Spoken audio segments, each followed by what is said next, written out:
Hi, everyone. This is Rebecca Lee. We'll be starting momentarily, and thanks for joining us.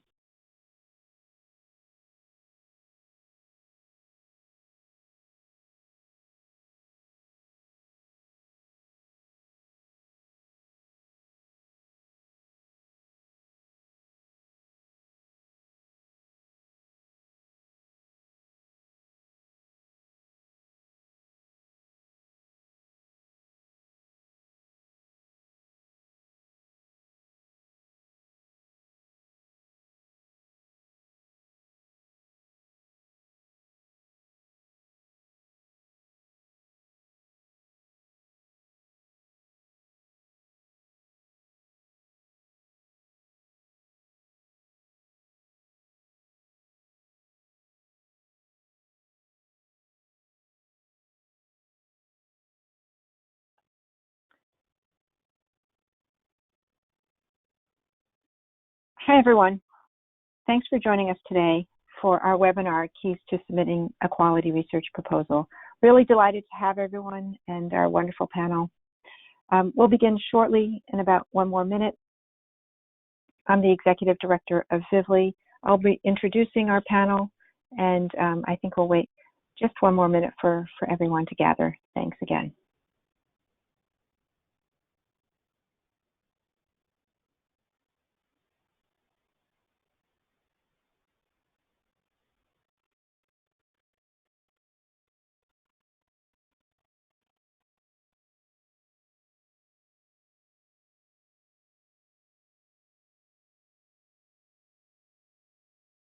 Okay, so Julie, I suggest you go through maybe our housekeeping items, and then we can move forward.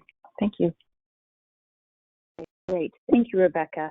Hi, everyone. This is Julie Wood. I'm the Director of Strategy and Operations for Vivly. Just wanted to let you know that today's presentation is live and it will be recorded. We will be sharing a link with the recording and the slides to all of you who have signed up to register for this webinar. Please do feel free to, when you receive that email, to share that with your colleagues.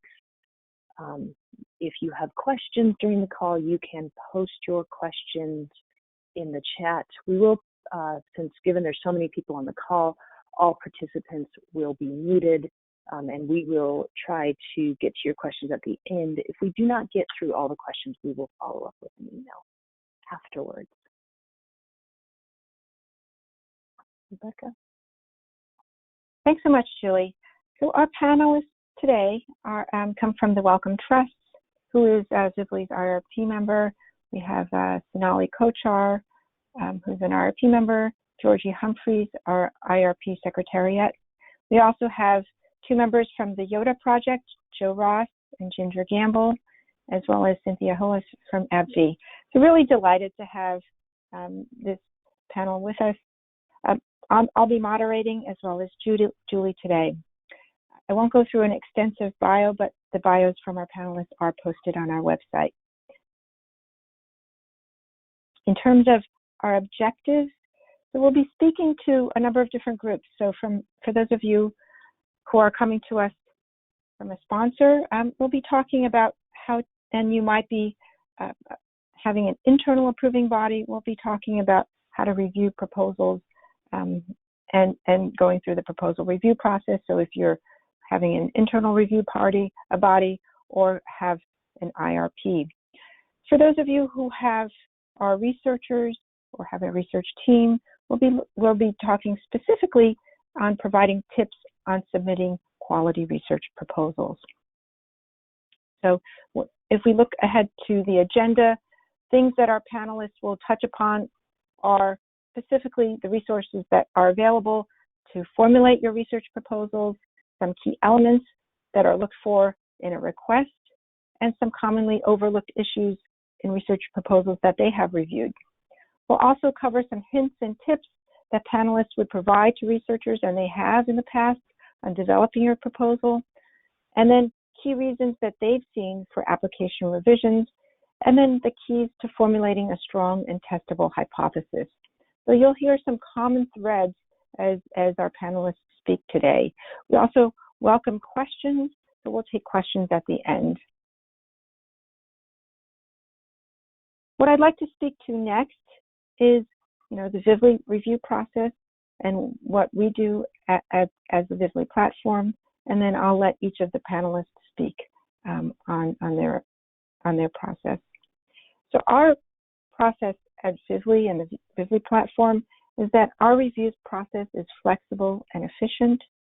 So the platform is adaptable. We respect the review process of each of our data contributors, and we have inbuilt flexibility to accommodate various review processes into our current system. So what this actually looks like in terms of the review criteria and steps is it breaks down into 3 general categories. So step 1 is there is an administrator check that takes place on the Vivly side. And generally, the purpose of this step 1 is to facilitate the request or proposal to move forward.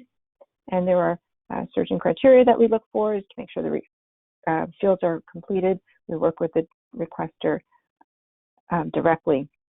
In step 2, there is generally a data contributor review in step 2, and this is what's known as the feasibility check.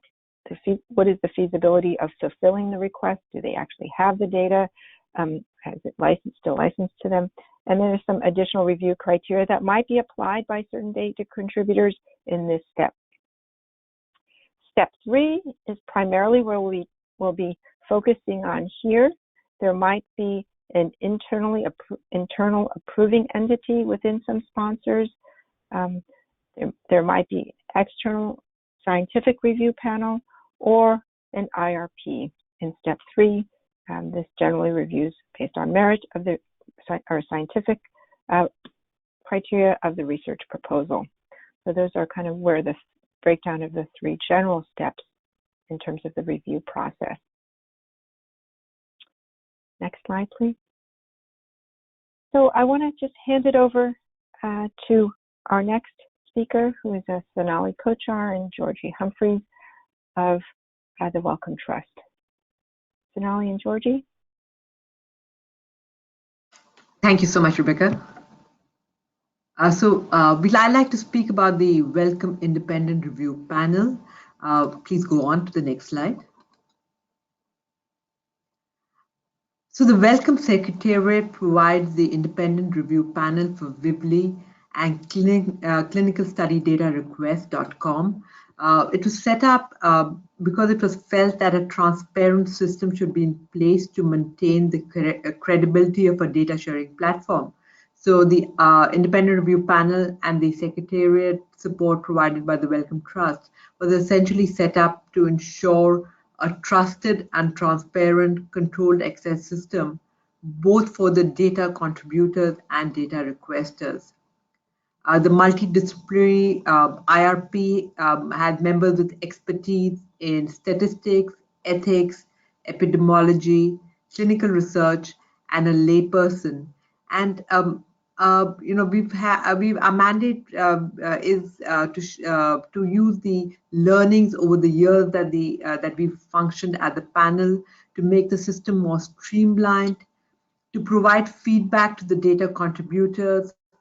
We provide suggestions for the improvements of the research proposals to the researchers if required, and we ensure that all proposals receive a consistent review. The IRP's perspective has been to encourage and facilitate data sharing. So unless there's a significant reason not to do so, our default mode would be to encourage the data sharing. Vivly, when it was launched in 2018, requested that the Wellcome IRP also be available for data contributors to their system. So the Wellcome IRP now functions for both clinical study data request and for Vivly. Next slide, please.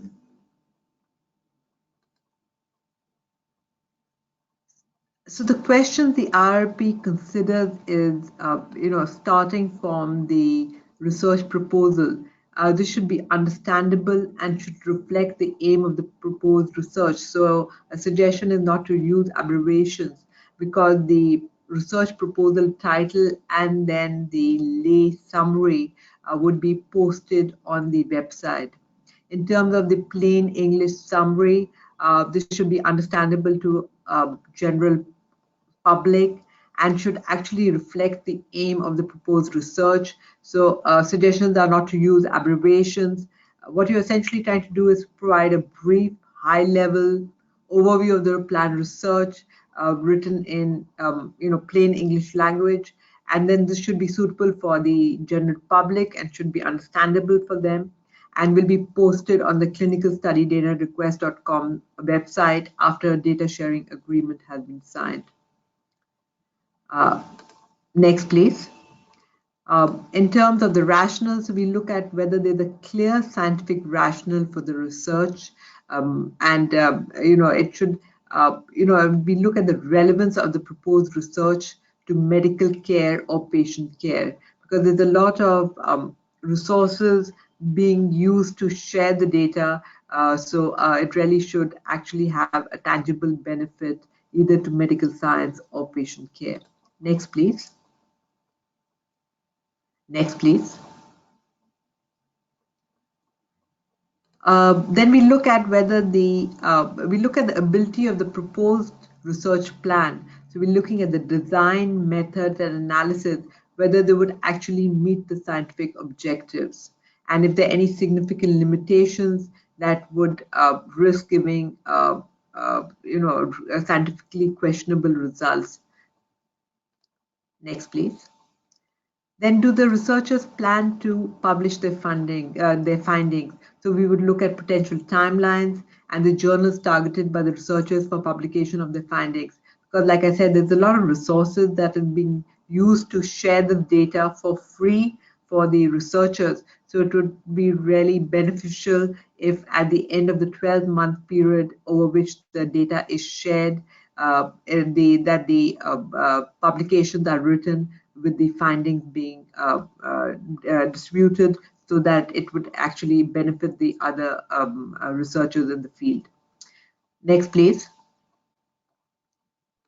We look at the qualifications and experience of the research team to conduct the proposed research. So a statistician with a degree in statistics or a related discipline should be a part of the research team, for example, and it should ideally not be a single person, a single researcher fulfilling all the roles. So we would really like to make sure that there's a robust team which can conduct the research to get the best results. Next, please. We look at real or potential conflicts of interest that might impact the planning, conduct, or interpretation of the research, and the proposals that are there to manage these conflicts of interest.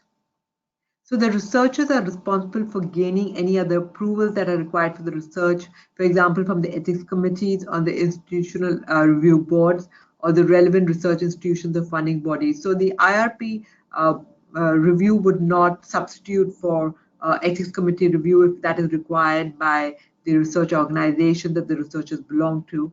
And what we do is to provide a high-level review to make sure that the data is being shared for research which is really going to be beneficial for medical science or patient care. And then we provide our recommendations. Either it could be approval or we could provide any suggestions for approvals for the proposals, or decline with the advice to resubmit, or a decline. But by and large, in more than 80% of the cases, it is always approval, and there might be some small suggestions that are given for improvement of the proposals. Georgie, I'd like to hand it over to you. Great, thank you, Sonali, and thank you everybody for joining. It's great to have so many people on the webinar. So I sit at the Wellcome Trust, as has already been introduced, and I run the Secretariat, as has been said, for CSDR.com and also for Vivli now. And our findings and learnings, experience from this are really coming mainly from CSDR, because that has been running for many years, for 5 years now. And so we've seen a lot of proposals. So here are just some of the numbers. We've seen 338 proposals submitted and then gone through the administrative feasibility data availability checks that were outlined by Rebecca. And it's the same process for CSDR, and we get the sponsor checks that go on, and then it goes on to the IRP. And so those 338 are the ones that actually reach the IRP stage. There were more than that originally submitted. And as you can see, Sonali also said the majority are approved. And even in the ones that are rejected there, that 54 rejected, those are actually normally with advice and feedback from the IRP. And then as you can see, 34 of those went on to resubmit following the feedback and then were successfully processed through to get data access. So it's very encouraging, I would say, to anybody who wants to submit a proposal that there's a really constructive approach to providing feedback, to trying to support and make sure that that all the form is completed and that we can fully understand what's being proposed and that the data is available for the questions being asked. And one other thing I would like to mention is the sponsor involvement, the kind of data contributor involvement that goes on with the data availability and feasibility checks is a really productive time too, because you get exchange between the researchers and those who really know their own data in a very positive way that says, actually, we have some other studies that you haven't considered asking for. You sure you don't want those too? And examples like that, I think, show that this is a really positive approach to data sharing and trying to maximize the benefit. Lastly, on this slide, I just mentioned the time frame. The IRP do have a kind of maximum target of 30 days that they try and make a decision on each proposal that comes in. And this can be extended slightly with exchange of more information from the researcher. So if there are tweaks to be made, small tweaks, then this can extend slightly. But generally, it always comes in within the 30 days. Next slide, please. So to go over those 54 that were declined with some advice, I think we thought it might be helpful for people to hear the kind of common reasons that have been coming up for the rejection, to just try and decrease the chance of having to get to this point and then make changes for people. There are generally, most issues are around the statistical analysis plan, on the methodology, or just insufficient detail. We definitely often ask for more information. So do feel free to put in more information rather than keep it brief, because that does help in the analysis for the decision. And then our lay member has been very helpful over the years in making sure that the plain English summary is really understandable to a lay audience. And being a scientist myself, I can say that that is not always our strength is translating our research into a lay audience understanding. So do try and use the sort of auntie granny test when you think about the plain English summary, and think, if they were reading it and they're not a scientist, could they really understand what I'm trying to say here about what I'm planning to do? The skills and qualifications of the team are really important. And again, as you saw on the IRP questions, that's something the IRP have to consider. And often there's just, it's not clear to us what the level of qualification is for the team members involved. So we will look at the statistical qualification. So please do list that, and you can even list publications as references in there as well. So generally, I would just, and then a publication plan is often not mentioned. And I would highlight from the Wellcome Trust point of view, obviously, we really encourage open access publication. But actually, we also see that a lot of these types of analyses will not necessarily be publishable. Not to discourage you, but that sometimes you just don't get what you thought you were going to get. But we would really like to see those results disseminated in some way. And so the publication dissemination plan doesn't need to say that you will get a Lancet paper out of this, but it needs to just say that you're thinking about how you're going to share these results with the community. And if that's on some sort of open access platform or at a conference, all of that is would be welcome, and make sure that you feed that back to the data sharing platform so that they can link to wherever you're sharing the results, so others can see. Okay, I think that's probably the end of my slides, but obviously we'll see with questions at the end. I'm very happy to answer questions from our experience. Thank you. Great. Thank you so much, Sonali and Georgina. Really appreciate that. I'm now going to turn over to Joe Ross and Ginger Gamble from the Yoda project. I believe Joe's going to talk through their experiences of the Yoda project. Over to you. Great. Hi, so this is Joe Ross at Yale, and I'm here with Ginger Gamble, my colleague at the Yoda project. I'm really delighted to see so many people interested in how to submit a formal proposal and a high-quality proposal to a data sharing platform. I'll just start and talk a little bit about the requirements for the Yoda project and some of the experiences we've learned. The Yoda project has been sort of up in operation since about 2014, and I would say we're primarily sharing the clinical trial data that's made available by Janssen, Johnson & Johnson, although there's a few other smaller companies and other assorted individuals sharing data through our platform as well. For people who are interested in using data that's being shared through our platform, Yale, or the Yoda project, serves as an independent third-party intermediary, like many of the others that have talked on this call already. And so what happens is a proposal comes in that then gets reviewed, and there's 3 stages of review that I will talk about. But basically, not that different from what others have already said, is we ask for a proposal that actually includes other important information, all of which gets reviewed, including the name and the affiliation of the principal investigator, their co-investigators, a funding source explaining their conflicts of interest and how the project is being funded. Folks have to complete a data use agreement training module that shows that they know how to, what to put through and how to work with the data and what to expect if they gain access to the data. And then the proposal itself includes a project title, a narrative summary, a scientific abstract of what's being proposed, the project background, including the aims and why it's going to be important and the purpose of the analysis. We ask them to explain not just what trials they're using, but what the inclusion and exclusion criteria of the sample that's going to be used, the main outcome measures that they're going to be studying, their statistical analysis plan. And then finally, we ask for a project timeline and a dissemination plan. Like the CSDR group, like the Wellcome Trust group, we do not expect that necessarily everything's going to be published, but we do want to hear how things are going to be disseminated, because it is part of our requirements that the research, whatever is done, is reported back and made public. So what happens is, once all this information comes in, the first step is there's an administrative review. Who goes through, usually Ginger or somebody else affiliated with our team, who goes through and makes sure that everything is provided. And I would actually say that about 2/3 of submissions are missing aspects of what our requirements, aspects of these requirements, and has to go back. And common reasons for that is that the information is incomplete or it's inconsistent.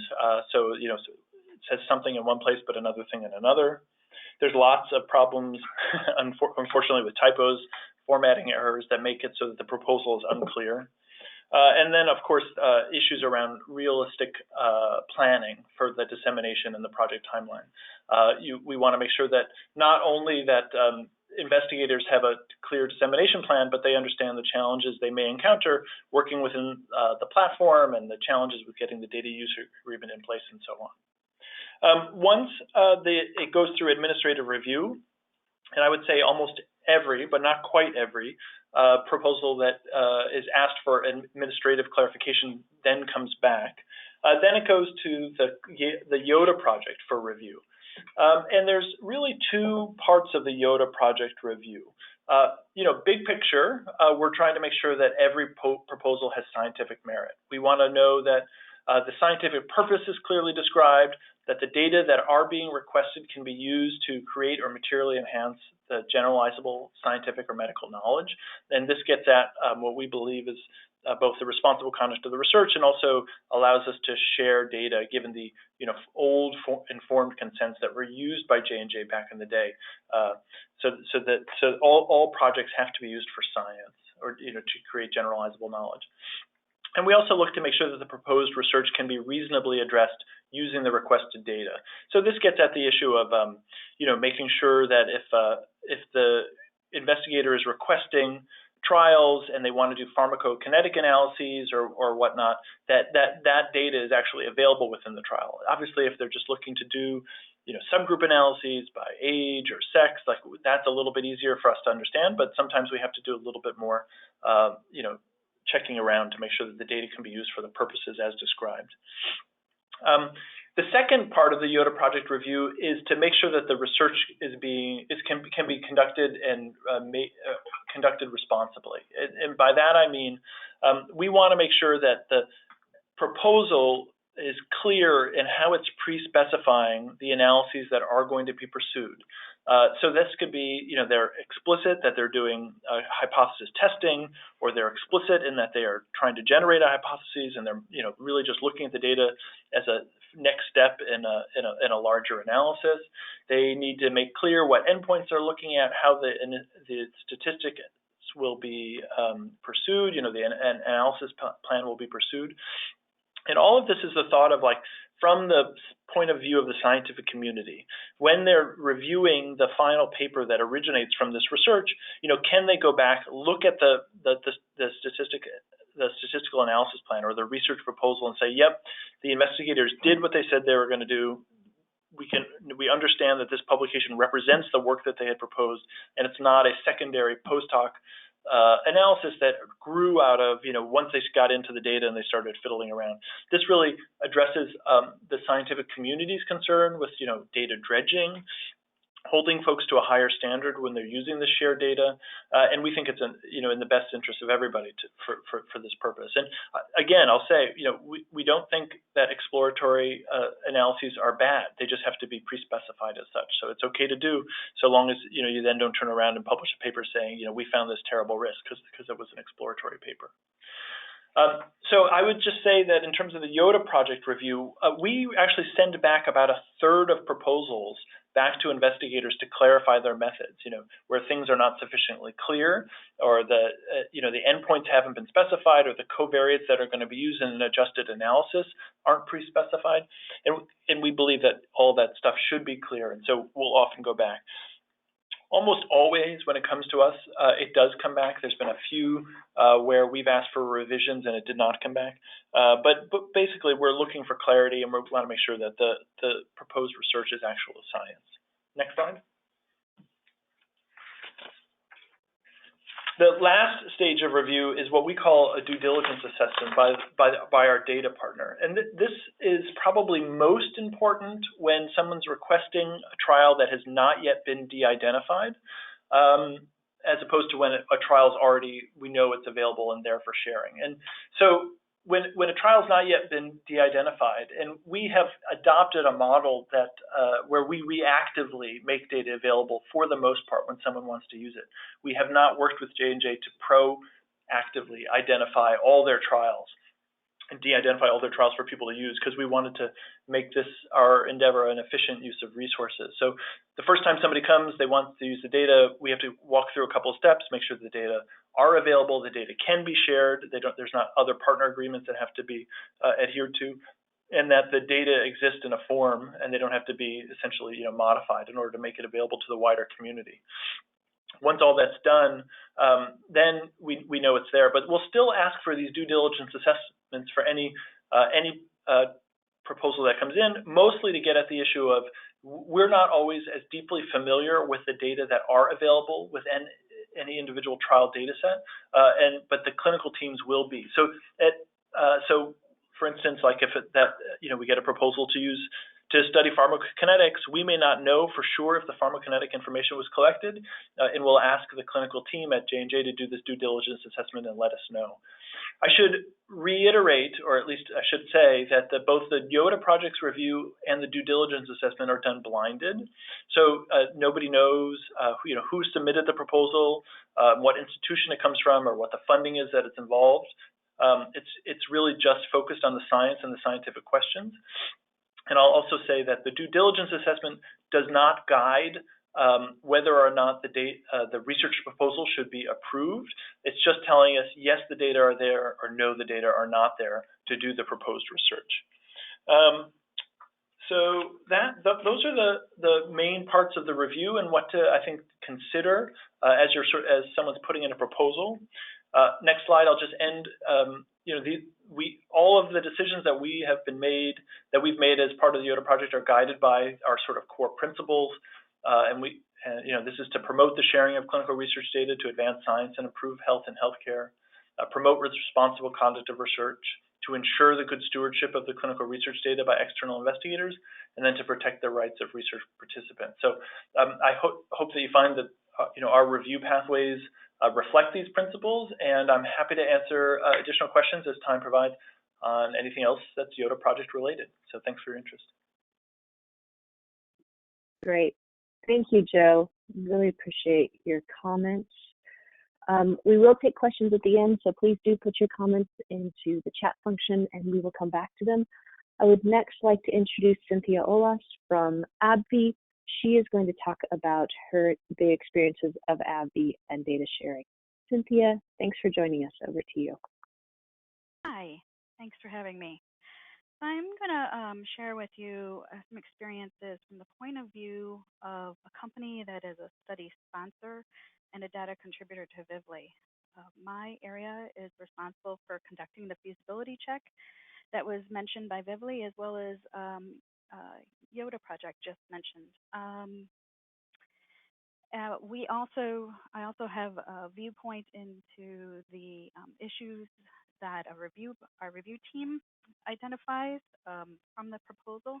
So I have kind of a little bit of a foot in both worlds of seeing the outcome of the review panel identified issues, as well as seeing what type of issues might be in a proposal as it initially comes in before getting to that panel.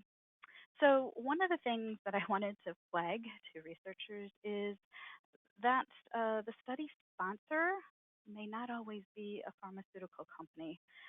We have seen numerous requests where a clinical study is requested that uses one of the AbbVie products. However, when you backtrack to who the sponsor of that study is, it was not necessarily AbbVie. It may have been conducted by an independent institution in another country, or what have you. But a good way to identify who the study sponsor is look. Sometimes the studies are identified through MedPub searches. Look at the bottom of the publication. Oftentimes, there's an NCT number. You can look at that NCT number in clinicaltrials.gov, and one of the first things that comes up for that study is the study sponsor. So just because it uses a drug in the study from a particular company does not mean that company has access to that data and is able to share it. Another thing that we have seen along the same lines is that what has been mentioned by both Yoda and Wellcome Trust is that oftentimes a statistical analysis plan maybe isn't as detailed as we would like to see it. And one aspect in particular that I'd like to bring to people's attention that hasn't been spoken to specifically yet is the methodology used as to how the study was identified to be applicable to the research that's being proposed. I think it's important to include that methodology in the proposal so that the review committee can see how these studies were identified, but also to include the list of all the studies that were identified as that methodology was applied. And that study list should be complete, even if the studies that are being requested are not on that platform. So for instance, on Vivli, there's multiple data contributors, and it might be that the types of studies that a researcher is requesting might be available on Vivli, but also from another sponsor company that isn't on Vivli. It's important for the entire list to be available so that the review committees are aware of what studies are in scope, and if the researcher can identify which studies they're actually going to pursue getting access to.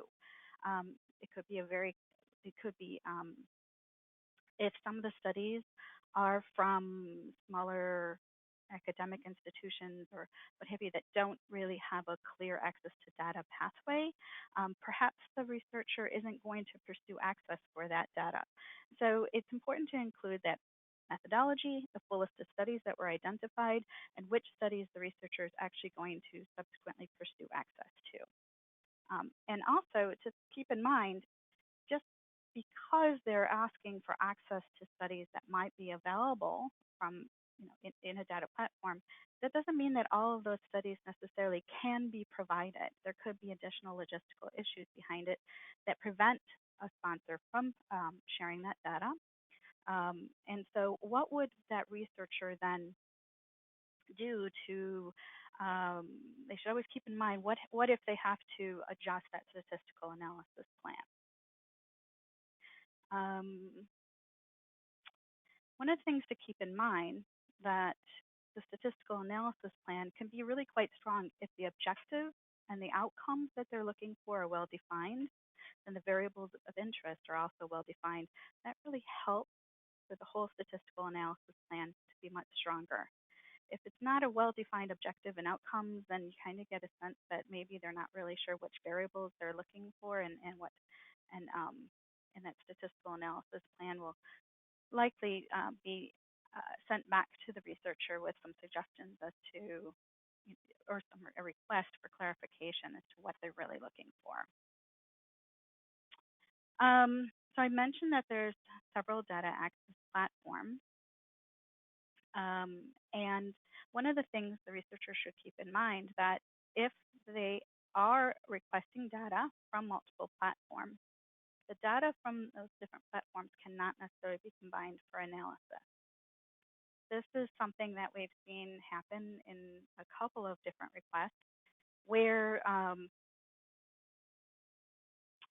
after the researcher has actually gained access to the data, that's when it really hit them, oh wait, these are in very different platforms, and I can't download the individual patient data, and I can't see all of the data in one platform. So then they're contacting the sponsors and asking if that's possible to be combined for analysis, and that is very, very challenging. So they need to really keep in mind when they're designing their statistical analysis plan, where is this data accessible from, and is that data all going to be available out of the same platform such that the individual patient data can be combined for analysis, or will you have to analyze the outcome of the data in each individual platform? And then if they are requesting data across multiple data platforms, keep in mind the timeline that might be involved with that. Each data platform has its own data platform and or sponsor, depending on how it's set up, needs time to review that proposal, to execute the data use agreement, and that could be on very different timelines as to when those data sets can be available. Even once the data sets are available from the sponsors, it's very important to have the correct statistical expertise and support. The data sets across sponsors and even within sponsors may vary. The format can vary depending on, for instance, within AbbVie, depending on how old that study is. If it's a recent data study that's been conducted, the data is probably in a CDISC format. But if you're asking for a study that was conducted several years ago, it might not necessarily be in that format. So it could take a while for the statistician to become familiar with the layout of that data and to understand it, and then to continue on in the analysis that's been proposed. So it's important to not underestimate the amount of expertise and time that could take. Also, again, sometimes depending on when that study was conducted, the type of data that's available from the clinical database could vary. From the AbbVie point of view, the anonymized individual patient data will be available, but the analysis-ready data sets might not always be available. That's something that if we have it, we will provide it, but it's not always available with every clinical database. So with all that in mind, the researcher needs to be realistic about the amount of time the research will take to get the proposal reviewed, to get the data use agreements executed in each data platform that they've had to request access in, to get familiar with the data once they do have access to the data, to actually then conduct the data analysis and write the results. So those are some of the commonly overlooked issues that hopefully are good hints and tricks that can help a researcher prevent some revisions. Great. Thank you, Cindy. Really appreciate your comments. I can see that we have had questions starting to come through. Please, if you have more questions, please do put those in the chat. Really appreciate all the presentations that we've had from our panelists so far. We'll move now into the question and answer session. I wanted to start with the first question that we had come in, and maybe we could get the Yoda team to respond, and then Wellcome Trust if you have more to add, and then Abby, Cindy and Abby if you want to add as well. The question is, if you've shared some of the reasons for rejection, if a data request is worked on by a researcher, do they qualify for reconsideration after they rebut those issues or manage those issues? So perhaps the Yoda team could talk through the back and forth with the researcher and how you manage any rejection of requests or amendments to a proposal. Sure, I'd be happy to. So just to clarify, we've never actually rejected a request. So we've always been able to work with the investigators to revise the proposal, make it clear enough that it can be used. The only, I guess the closest thing that would come to a rejection is when somebody asks for data that we don't have. So that's just a formally, actually, it's just the request is, it's officially logged, but it's withdrawn because the data aren't there for them to use it. But there's been rare occasions where we've had to go back and forth more than once. We have 3 clinician investigators review each proposal as part of the Yoda project review, and we'll provide comments back to them. And each time we've, the proposal's been modified sufficiently and amended in a way that it does make everything more clear. And we're generally comfortable with that. We're not doing a review to push towards like the highest quality scientific study. We're doing a review to make sure that the proposal is for a scientific study that can be reasonably re-replicated by somebody who's reading the methods and reading their paper, and everything's sort of clear. And again, we, as part of our promotion of the spirit of transparency, once that proposal is approved, basically it's publicly posted. So, and that includes the Yoda project review and the due diligence assessment. So all of this information, our comments on it, the first proposal, the final proposal, all of them are publicly posted for anybody to see, including a peer reviewer. And again, we've never rejected a proposal. We've always been able to work to an approvable proposal. Let's say that. Great, thank you. Sonali and Georgina, do you have more you want to add about how the Wellcome Trust IRP handles rejections or revisions? Maybe this is Georgie here. Maybe I can just add.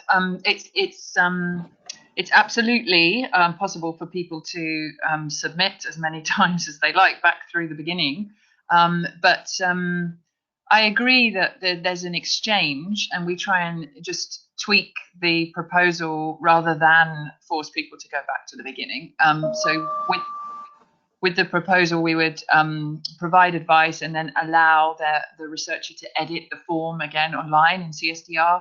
I think it's fair to say that we sort of categorize changes so that there are more major changes and then there are more minor ones. And I think if there are major changes, then we do require researchers to go back to the beginning, purely because it may need to go back through the data availability feasibility checks. And so that's why we would send people back to the beginning. That really needs to go back to the sponsors to check again. That's why it's going round. But it's absolutely possible, yes, for people to resubmit again after feedback from the IRP. And to add to that, so the IRP, often gives approvals and makes requests for minor changes. And we're very conscious of the timeline, so it's not required that the proposals, once the minor edits are done, comes back to the IRP. It could, once the edits are done, it would be seen by Georgie at the Wellcome Trust, and then the proposals are good to go ahead from an IRP perspective. So unless there's something really major, and that's been seen in a very few cases, then we would suggest any edits if required. And once the edits are done and approved by Georgie, then it does not need to come back to the IRP, and the process goes forward smoothly. Great. Thank you for that. I'm just conscious of time, so I think we'll move forward with another question that we have, which was, again, this was aimed at all speakers, and maybe Cindy, we'll start with you. Have all the proposals that you've seen so far been for products that have been approved for marketing? And maybe you could start with that, Cindy. Sure. On the Vivly member page, each sponsor, each data contributor has defined what studies from their company are in scope to be requested. For AbbVie, we have defined that interventional global studies from phase 2 through 4 are in scope of what a researcher can request. However, we also do have an email address listed on that member page where you can inquire about data from other products that might not yet be approved. I'm sorry, I should have clarified. Phase 2 through 4, global interventional studies that are already approved in the US, Europe, or any other marketed area in the world where we don't have ongoing registration. So yeah, what we have listed as available are studies from products that are already approved in the US and Europe in particular. But we have also fulfilled a few requests for data on a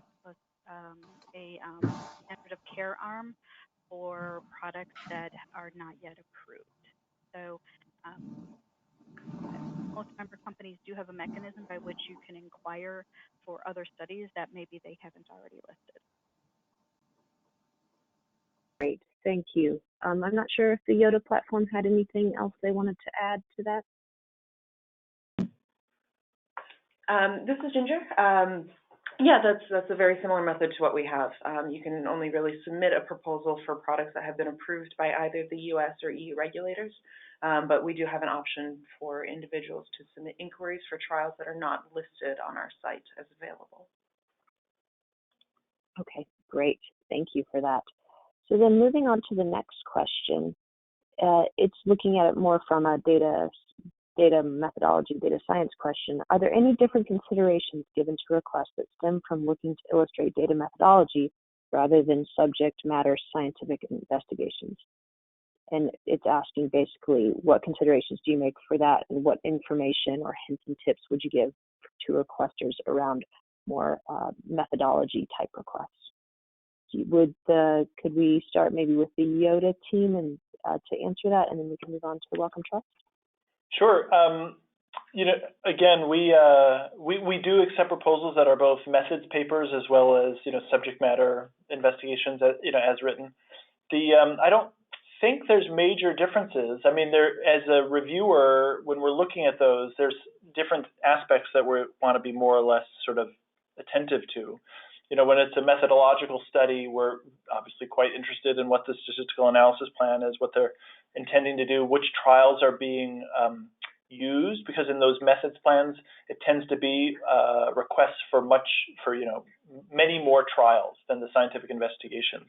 But I don't think there's really very many special considerations, although I will say that anecdotally, we've never really looked at this under a microscope, but anecdotally, when those papers get published, those are the ones that tend to deviate a little bit from the original proposal. So for instance, we'll often see proposals for methodological papers where they're going to use 11 different trials to do this, that, and the other. And then when they finally publish, maybe it only use 7 of the trials. And we will follow up with the authors and ask why, and they'll often say, well, the data were organized a bit differently, or it just didn't work out to include all of those trials. That almost never happens with the scientific investigations where someone says we're going to use these 3 trials to do a subgroup analysis. They use those 3 trials and they do the subgroup analysis.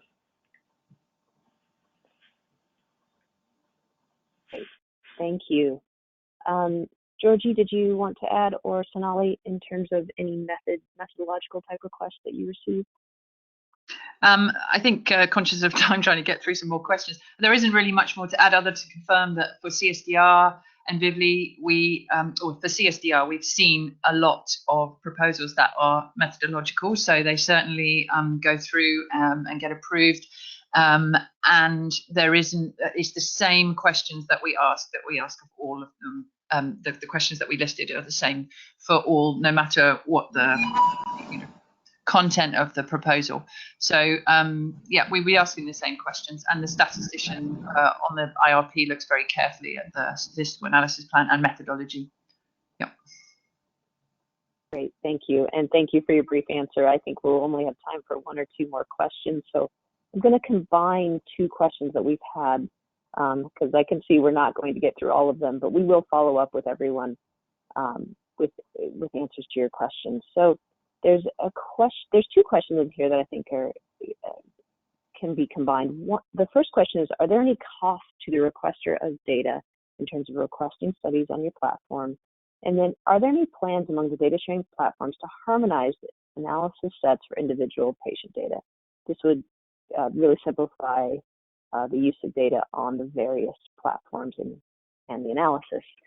So I'll answer the first one for the Vivli platform in terms of cost. So in terms of cost to the data requester, there's no cost to put in a data request, and that is true of all the platforms. On the Vivli platform, if you do access the data via the secure research environment, there is a no charge period where you can do that for either 3 months or up to a year, at which point after that there is a nominal fee to continue to access that research environment. But I will then turn over to perhaps the Yoda platform can go first on that question of cost, as well as plans, the thought of harmonizing data. If you have comments you'd like to make on that. Well, so just to be clear, there are no costs to access data through the Yale platform, through the for J&J data through the Yoda project. The J&J pays for those costs by setting up the secure data sharing platform. It allows users to access their data through that. We do sign data use agreements for 1 year's time, and we follow up with folks because we don't want to essentially hold lots of seats for people who aren't using the data. So if someone needs longer than a year, that's fine. We don't charge anything more. But if you're not doing the work that you propose doing, we'll kick you off because it's not a good use of resources. In terms of harmonizing, that's really been pursued in a case-by-case basis, as our colleagues at Vivli and AbbVie can attest to. I'm not sure what else to say. Yeah, perhaps I can jump in because we have an example of J&J data coming up into CSDR. So, I mean, definitely that is something that we're all thinking about. And I totally agree from the user's point of view. I can see that it makes most sense that they're all interoperable and that you can switch data sets between platforms and so on. So, again, for CSDR, the cost is zero for the researcher, and similar sort of process in terms of just wanting to make sure that there's activity going on in the data analysis environment that all the sponsor members pay for. So there are sort of 15 companies that are paying for CSDR and 4 academic funders, including Wellcome. And so they're paying for all of those costs. So to try and encourage researchers to maximize their activity, make sure they're active. We would feel the same as Yoda. We do chase up, but also on that interoperability, very much encouraged through CSDR is asking for data sets from different companies and then being able to put those together. And as I say, we've definitely had example of J&J data also being uploaded into the CSDR environment, analysis environment, so that could be combined with other data sets. And you're allowed to bring in your own data sets too. They can be uploaded into the analysis environment if you've got data from other sources. But this is definitely an area for, it's a challenging area, and it's one that we're all looking at for the future. I think I could speak for everyone on that. Yes, I think that's fair. I think we'd all like to do more. So there is one final question, and then I think we will close. There's been a question around the number of requests that have been received following, the call for data to be made available to share. Are we all satisfied with the number of data requests? I think I can probably speak for the panel. I normally wouldn't. I think we're always looking to have more data requests coming through, and that's one of the aims of this panel, was to really work and have a resource for the entire data sharing community to be able to improve the requests and also to get more requests. So in summary, and as kind of some concluding remarks, I think you will have heard today that really readability is really important to our reviewers, to make sure you polish your proposal prior to submitting. Really trying to think about what is the problem and where does the data exist. So making sure that you're going to the right platform to where that data can be found, and thinking about how you might conduct your analysis when you find the data and it is approved, whether it's in one or multiple platforms. We would strongly all encourage you to review other proposals that have already been approved, and really just to reach out to us to ask questions if you're unsure before submission. We're all here as a resource. So we'd really just like to I would like to wrap up to just thank you all for your time today, and really thank the panel for all of their insightful comments.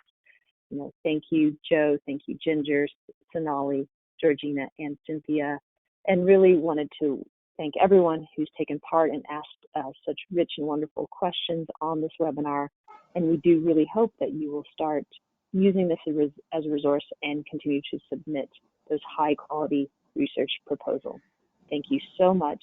You will see the slides as well as the recording will be made available after this call, and we really appreciate everyone's time. Thank you. Thank you very much.